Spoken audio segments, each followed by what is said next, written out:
आज बड़ा पावन पर्व है भैया। अब हम ब्रजवासी हैं ना, तो ज्यादा देर ये क्यों ऐसा वैसा नहीं बोल पाते, घूम फिर के अपनी बात पे आना ही पड़ेगा। सबसे पहले तो आज आप सभी को देव प्रबोधनी या देव उठनी एकादशी की हार्दिक शुभकामनाएं आप सबको। व्यास मंच से अनंत अनंत आशीर्वाद भी। वैसे तो भगवान कभी सोते नहीं है, भगवान सो जाए तो हमारा क्या होगा। हाँ, एक लीला करते हैं प्रभु। 4 महीने का समय भगवान सोने का नाटक करते हैं और शंकर से कहते हैं प्रभु अब तुम सृष्टि का सृजन करो कुछ दिन के लिए। भगवान शायद सोने का नाटक इसलिए भी करते हैं कि मेरे सोने के नाटक के बाद मेरे संसार के भक्त अपने नियमों पर कितना चलेंगे कितना नहीं चलेंगे। और आज के दिन देव उठते हैं। मुझसे सुबह कह रहे थे कैसे उठाएं कैसे ना उठाएं। बाहर होते हैं तो एक दिन पहले YouTube पे सारी खबर डाल देते हैं हम, क्योंकि बहुत लोग फोन करते हैं किस किस को जवाब दें। पर आज समय नहीं मिल पाया। देव कैसे उठाए जाए। देखो, शास्त्र की परंपरा तो है ही, एक अपनी भी परंपरा होती है भक्त की भावना की। शाम को कदाचित शायद मैं यहाँ ज्यादा दिन ना रुक पाऊं, हमें कहीं जाना पड़ेगा आज। परंतु उत्तिष्ठ उत्तिष्ठ गोविंद उत्तिष्ठ गरुड़ध्वज उत्तिष्ठ कमलाकांतम त्रैलोक्य मंगलम कुरु। एक बच्चा होता है ना, बालक को जितने लाड़ प्यार से उठाया जाता है ना, उतनी प्यार से उतनी ही लाड़ से मेरे ठाकुर जी को उठाना है। उत्तिष्ठ उत्तिष्ठ गोविंद, हे गोविंद। और ये मंत्र आप बिल्कुल लिख लेना। सुबह को जब ठाकुर जी को उठाओ तो इससे उठाओ, दीवों को उठाओ तो इस मंत्र से उठाओ। हे गोविंद तुम उठो, उत्तिष्ठ उत्तिष्ठ गोविंद। और उत्तिष्ठ कमलाकांतम, कमला कहते हैं माता लक्ष्मी को, हे लक्ष्मीपति तुम उठ जाओ। उत्तिष्ठ गरुड़ध्वज, हे गरुड़ की ध्वजा वाली तुम उठ जाओ। और उठकर क्या करो, त्रैलोक्यम, भगवान उठते तो तीनों लोगों का मंगल होता है। आज भगवान उठे तो हम सबका मंगल होना प्रारंभ हो गया है। बोलो जय श्री कृष्ण।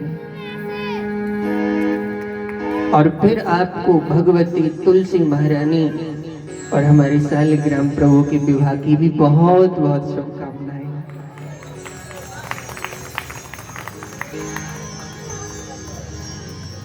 भैया, सो जाने जिन देओ जनाई, सोही जाने जिन देओ जनाई।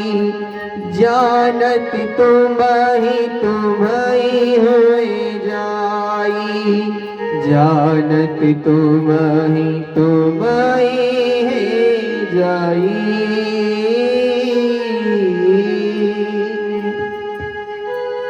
हमारी पेट वाले भैया को क्या नाम है? पुष्पेंद्र जी। पुष्पेंद्र जी, आप बड़े ही अच्छे हैं, स्वभाव के भी धनी हैं। पर आप जानते होंगे इनके बिना भी काम चल जाता है, इसलिए आप देख लिया करें। गोविंद की बड़ी कृपा होती है। सरस्वती माता का, सभी गंधर्वों का वास हमारे मंच पर होता है। सो जानो जिन देव जनाई। भगवान की कृपा के बिना भगवान को कोई जान नहीं सकता, और जब उन्हें कोई जान लेता है तो फिर उनसे अलग नहीं हो सकता। जानत तुम्हें है जाए। अब पूछो मैं ये बात क्यों कह रहा हूँ।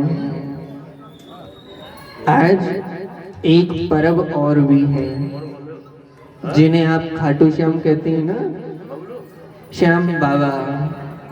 वैसे वो बाबा ही ना, हमारे यहाँ तो सभी बाबा बना गए हैं। वो बाबा नहीं, वो श्याम ही ठीक है। बड़े बुजुर्ग थोड़ी हैं जो बाबा बना रहे हो। तो आज खाटू श्याम जी का जन्मदिन भी है, तो उनके जन्म दिवस की भी आप सब भक्तों को खूब हार्दिक शुभकामनाएं। बोल श्याम पारी की जय, बोल खुड़ी वारी की जय। खाटू श्याम, खाटू तो किसी नगर का नाम है, आप जानते हैं। खाटू तो किसी गांव का या किसी नगर का नाम है, और श्याम मेरे लाला को नाम है। पर जिनको हम खाटू श्याम कहते हैं, अब भगवान की लीला देखना, ये जिसे बनाता है ना, उसका बैकग्राउंड कभी चेक ही नहीं करता, उसका अगला पिछला नहीं देखता है। और जिसने एक बार कह दिया मैं तेरा हूं, समझ लो उसी समय उसके सारे कर्म नष्ट हो जाते हैं, उसी समय वो ठाकुर का हो जाता है, उनकी कृपा का पात्र बन जाता है। इनका शुद्ध नाम क्या है खाटू श्याम जी का? बरबरीक। और ये घटोत्कच पुत्र हैं, राक्षस जाति में जन्म लिया है। राक्षस हैं, राक्षस कुल के बड़े विद्वान हुए हैं। हिडम्बानंदन, हिडम्बानंदन घटोत्कच उनके पुत्र हुए। माता का नाम क्या था? मोरवी। मोरवी माता भी बड़ी बलशाली राक्षसी कन्या थी। भगवान का एक नाम है ना मुरारी। ये खाटू श्याम जी के नाना जी थे। भगवान इनसे लड़ने गए, भगवान ने लड़ते लड़ते इनके नाना जी को मार दिया। अब इनकी माता जी बड़ी बलवान थी, बड़ी क्रोधित हुई, हमारी बलराम जी को बेहोश कर दिया। ठाकुर जी को क्रोध आ गया, और ठाकुर जी ने जैसे ही सुदर्शन उठाया तो इनकी माता जी के सामने भगवती प्रकट हो गई। बोले तुम जिन्हें मनुष्य समझ रही हो, वो मनुष्य नहीं, वो ईश्वर है, वो हरि है, वो सबको बनाता है। तो भगवान ने ही खुश होकर भगवती के कहने से, राधा रानी के कहने से इनका विवाह इनके साथ कराया, घटोत्कच जी के साथ। और घटोत्कच जी के पुत्र बरबरीक हुए। बरबरीक जी को राक्षस होने के बाद भी इनकी दादी ने सदैव सात्विक पूजा सिखाई थी। राक्षसी तो थी, परंतु विवाह हुआ है पांडवों में, और पांडव तो बड़े भक्त हैं ना भैया शिवरंजनी में, इसीलिए सदैव इन्हें सिखाती थी, पढ़ाती थी। और एक बात कहती थी कि बेटा कभी अन्याय का साथ मत देना, निर्बल का साथ देना। पर देखो ज्यादा बल भी कभी कभी व्यक्ति के अभिमान का कारण बन जाता है। ये आवश्यक नहीं है जो हम पढ़ रहे हैं उसका सही अर्थ भी हमको पता होगा। सही अर्थ तो संतों के पास बैठने से, गुरुओं की शरण में बैठने से मिलता है। बरबरीक जी को क्या आज्ञा दी है माता ने कि जाओ जाकर जो निर्बल हो उसकी युद्ध में सहायता करें। जब महाभारत का युद्ध हो रहा है, मैंने कहा ना अपनी बुद्धि से, विवेक से व्यक्ति अर्थ निकालता है, पर ये जरूरी नहीं है। बरबरीक जी आए। अब भगवान तो परीक्षा लेते ही ना, जिस पर कृपा करने जा रहे हो उसकी परीक्षा लेते हैं। हरि जाको हरि दारुणी दुख देहि, ताकि मति पहले हर ले। भगवान कृष्ण जिस पर कृपा करने वाले होते ना, उसकी बुद्धि का हरण पहले करते हैं। बरबरीक जी से पूछा किसके साथ युद्ध करोगे? बोले हम तो कौरवों के साथ युद्ध करेंगे। क्यों? बोले कौरव कमजोर हैं। भगवान बोले नहीं, तुम्हारी दादी ने कहा था कमजोर का अर्थ ये नहीं है कि सिर्फ बल में कमजोर हो।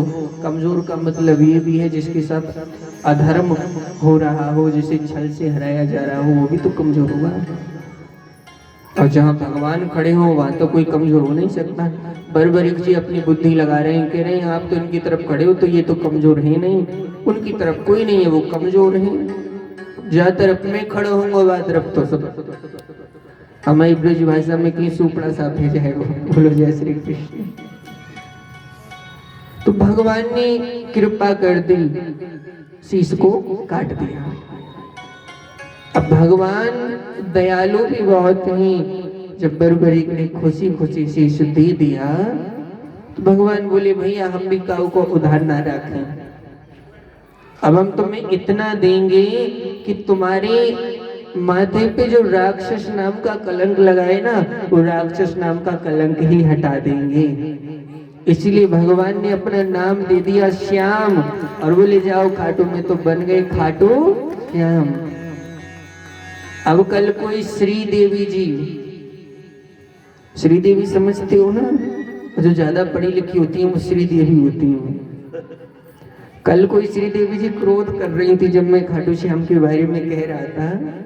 अब मेरे तो कान बहुत तेज चलते हैं ना, अरे नहीं ये तो जागरण वाले हैं, हमारे खाटू श्याम जी की बुराई कर रहे हैं, पहले व्यास जी सही है। भैया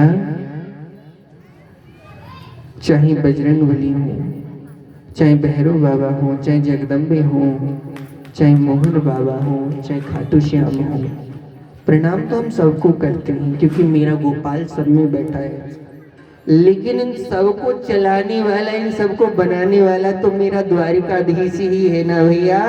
तो इनके प्रणाम किए बिना काम कैसे चलेगा। हनुमान जी की गदा में जो शक्ति है वो शक्ति मेरे राम की है। अरे शिव के त्रिशूलों में जो शक्ति है वो शक्ति मेरे श्याम की है। और खाटू श्याम में भी जो महिमा नाम की है वो भी मेरे श्याम के नाम की है। अगर श्याम ना हो तो खाटू की जय कौन बोलेगा भैया। इसीलिए सारी दुनिया में मची गया शोर राधा रानी को, सारी दुनिया में मची गया शोर राधा रानी को, सारी दुनिया में मची गया शोर राधा रानी को, सारी दुनिया में मची गया शोर राधा रानी को, सारी दुनिया में मची गया शोर राधा रानी को, हरी रानी को महारानी को, रानी को महारानी को, हरी रानी करी महारानी को, रानी को महारानी को, सारी दुनिया में बच रहा शोर राधा रानी को, सारी दुनिया में मची गया शोर राधा रानी को, हरी रानी करी महारानी को, रानी को महारानी को, हरी रानी करी महारानी को, रानी को महारानी को, सारी दुनिया में मच गया शोर राधा रानी का। सारी दुनिया में मच गया शोर राधा रानी को,